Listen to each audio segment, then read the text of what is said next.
Hi friends, how you doing tonight? It's real late at night again. I'm promising to make, as promised, one video per day. Yesterday was Sunday.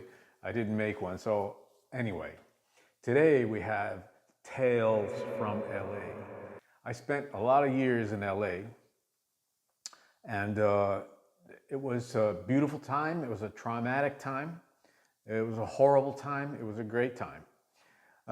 So I just want to tell you some of the trials and tribulations I've been through because, a lot of times people see you play, they see the finished product on the stage. They don't see what the elements were that got you there, okay? There are many elements that get you somewhere, including pain, suffering, as well as joy and happiness, dedication, persistence, all that is a part of it.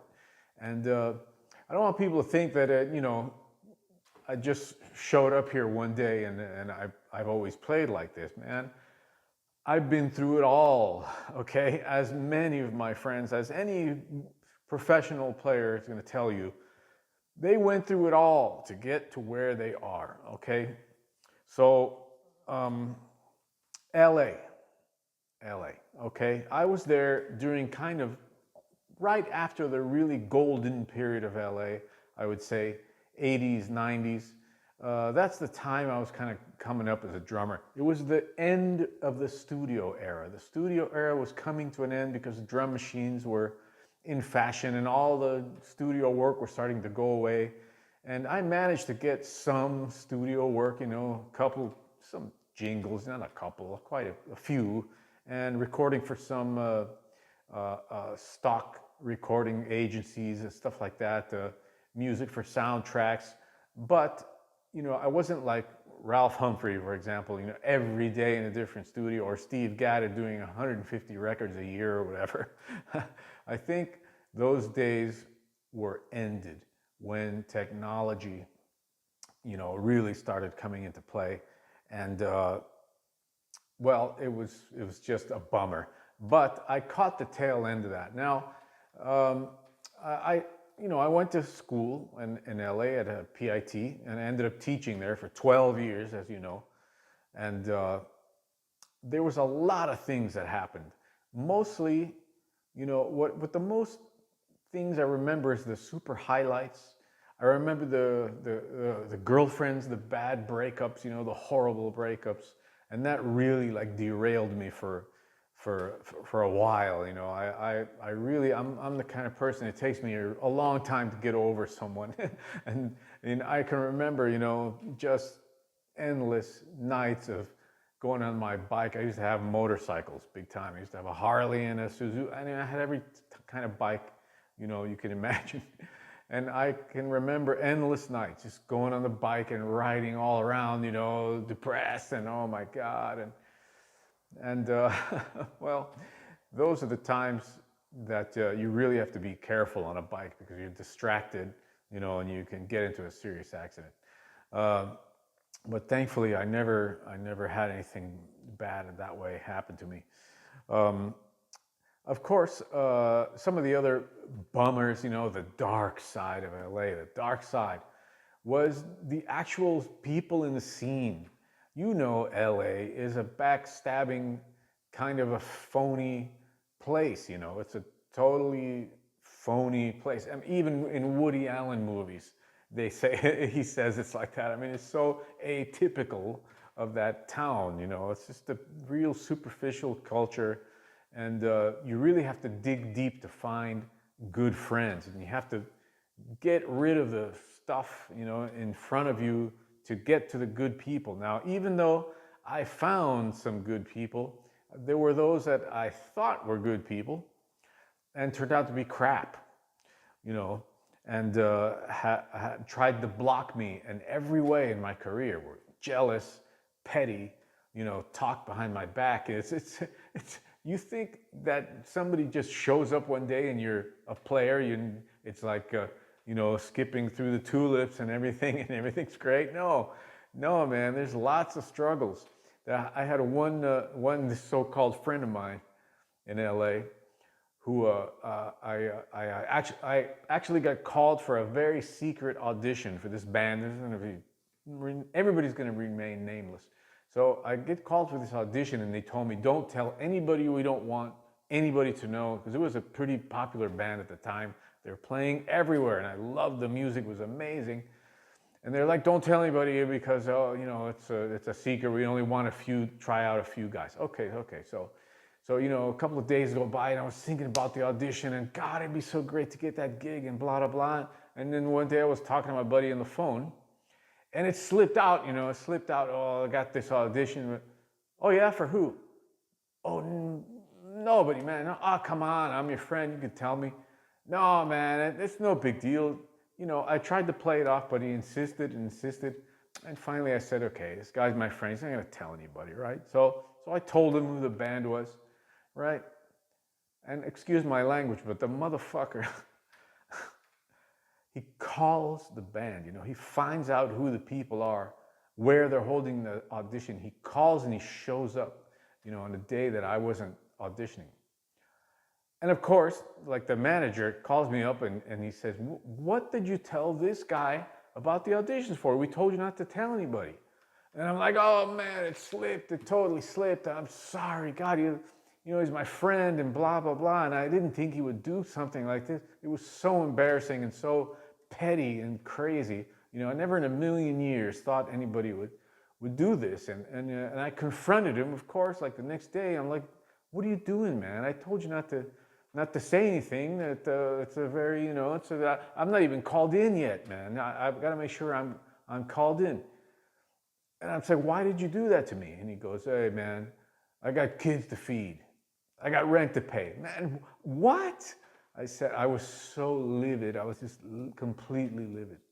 And things like this happened a lot, very competitive crap.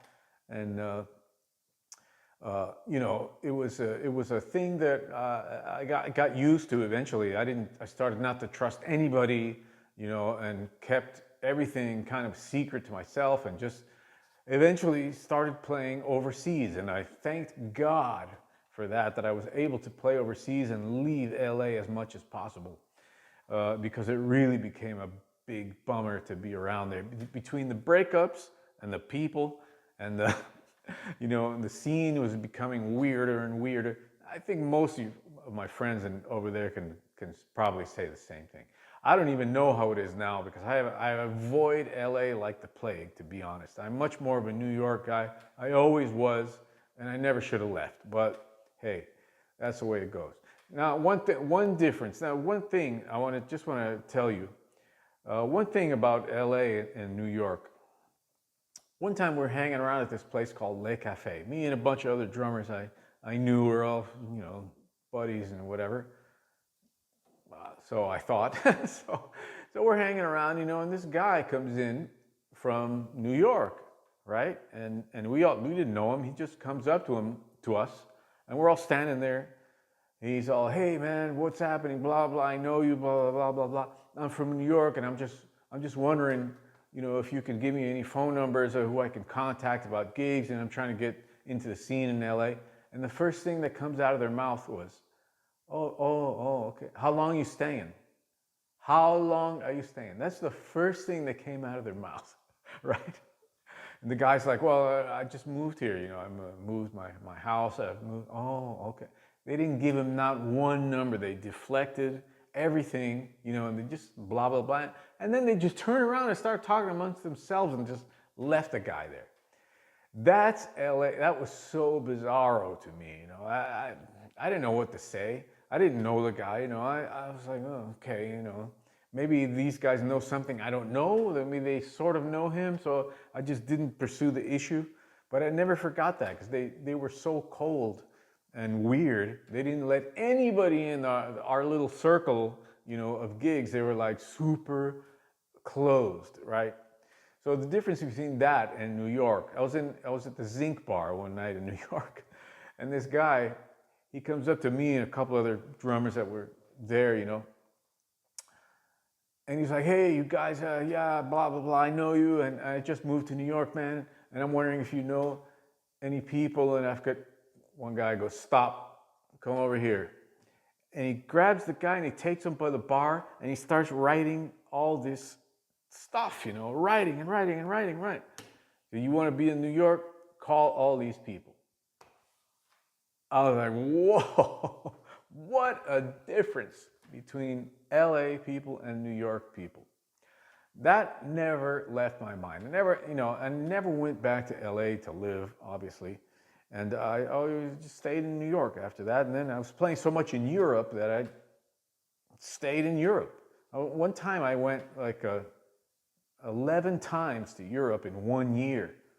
So I finally decided to just stay there for a while. And I met this German girl and was almost married. Anyway, it's a whole other story. But LA, yeah, the darkness, man, the dark times. I learned so much in LA because, the baked potato, for example. I used to go to the baked potato every single night. I'd grab my motorcycle, go to the baked potato, hit a few other clubs, go to East LA down there, hit some clubs down there that nobody knew about. There was one club in LA and Watts that was really good. Jeez, I can't remember the name of it, but I used to go down there. There's always some great scene there, people playing chess on the sidewalk and great musicians, till 2 in the morning instead of 2 in the morning. That's lame for New York hours, right? 2 in the morning, oh God, that's like it's just starting in New York. Anyway, and I would just go see so many players, 2, 3, 4 drummers a night.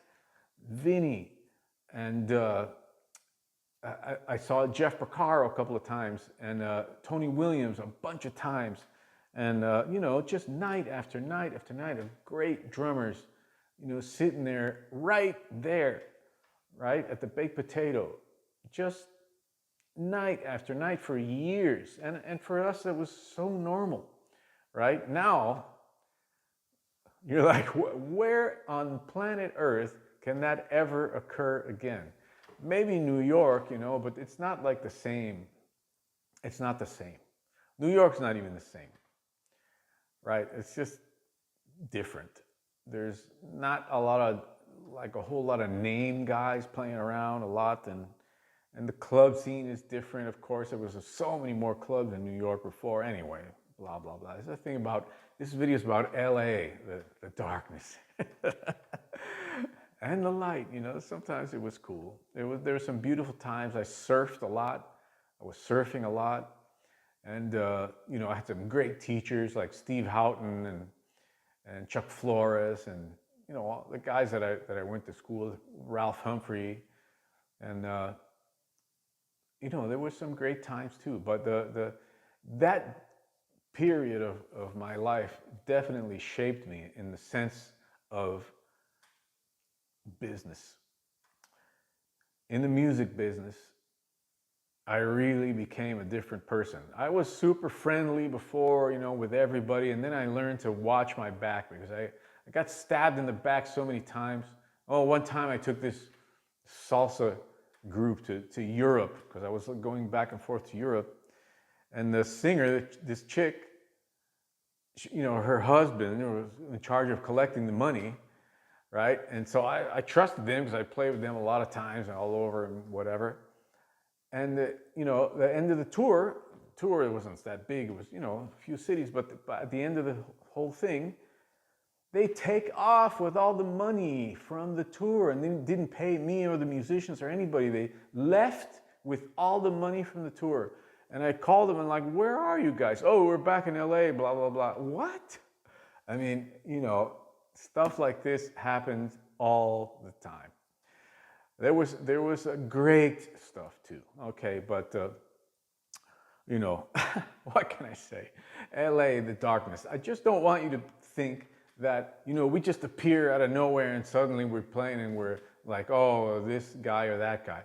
Man, so many things happen to get to where I am. I've been through so much. And I think many players go through the same thing. I know that we're formed by fire, man, fire. Flame and fire, we go through it to become the players we are today. And if we're still playing, years and years later, that's an amazing accomplishment considering how hard and ridiculous it is to try to survive in the music business. Anyway, I hope you enjoyed this video and I wasn't ranting too much, but yeah, that's the scene, LA, the darkness. Next video, maybe New York, the brightness. Okay. All right, folks. Peace out.